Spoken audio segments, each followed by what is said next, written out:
Hi, welcome to AwkwardHamster. Today I'll be viewing this LED headlight bulb kit from JDM ASTAR, and this one is their 8th generation unit. So this one has 4,000 lumens per LED bulb.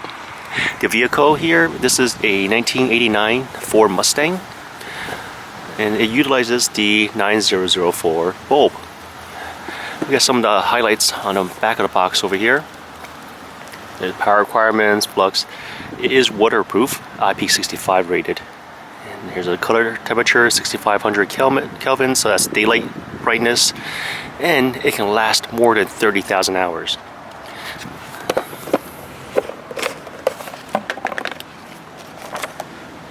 Here's the product sheets. I don't really need any other tools, but it's good to have a flashlight around and a pair of gloves. So for the Ford Mustang, it's actually right under here, this casing right there. I'll just need to twist that counterclockwise and just pull it out. Now it will expose the connection for the LED bulb, and I just need to first remove the power connector. I just find it easier to remove the power connector first. So that was a power connector, power cable, and now for the bulb itself, essentially just pull it out. Don't need to twist or anything, just wiggle it gently and it'll come right out. Don't touch the front of the bulb. Since this bulb still works, I'm gonna keep it. Here's the LED bulb, and there's a closer look at it, both sides. This part over here, this part comes right off. And here's the electronic ballast. This part plugs into the LED bulb. Show the voltage on the back over here for a sec. And this part connects to the vehicle's power cord. Once the electronic ballast and the LED light are all connected, just follow the arrow to line up. There's only one way to insert it. And just make sure you screw this on. There's a little rubber gasket there to make it water resistant or waterproof. Here's a look at the lights side by side. And there's a little protrusion for the one that came from Ford, this Philips bulb. On the side over here is Philips HB1 9004. I'm going to install the socket first and then install the LED bulb. The thinner piece will be facing towards the ground. Just push it in. Now I can just install the LED bulb. I'll plug in the power cord later, basically towards the end. And for this LED bulb, let's get this in there. Insert it into the socket and twist it a little bit until I feel the click. Now it's in place. Once all that's in place, plug in the power.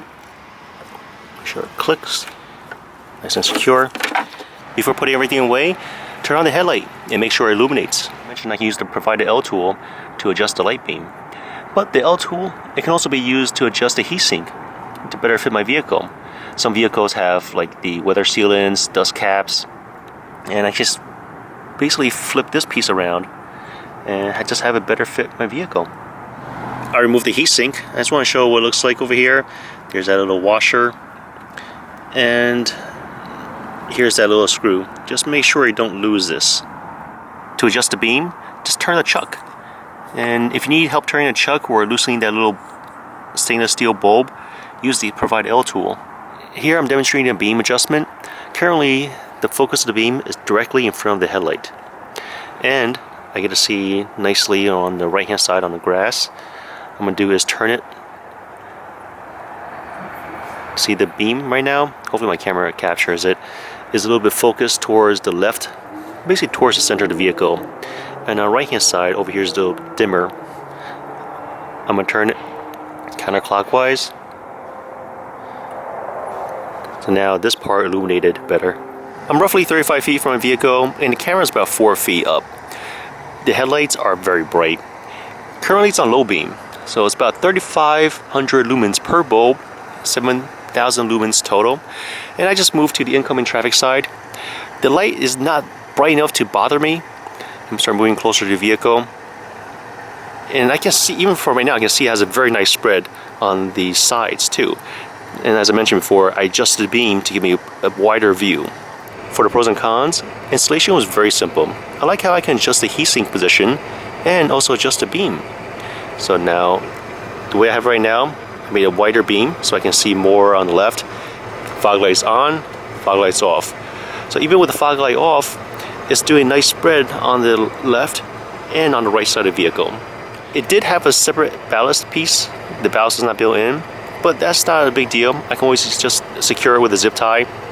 And best of all, these LED bulbs have a lifespan of 20,000 hours. That's amazing.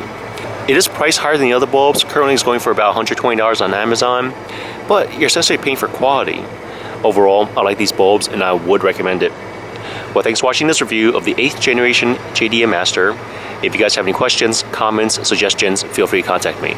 Thanks for watching AwkwardHamster. Bye.